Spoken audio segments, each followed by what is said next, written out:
60-year-old billionaire was asked how he became one. He said, "Rule number 1. If you don't come from a rich family must come from you. Rule number 2. Forget about the girls and focus on one woman. She'll help you achieve everything. Rule number 3. You will never be criticized by someone who's doing more than you. You will only be criticized by someone who's doing less than you. Rule number 4. A winner is just a loser who tried one more time. Rule number 5. People get really mad when you don't let them use you.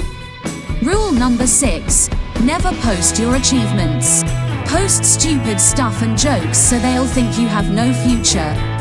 People hate progress. Rule number 7. When you become lazy, it's disrespectful to those who believe in you. Rule number 8.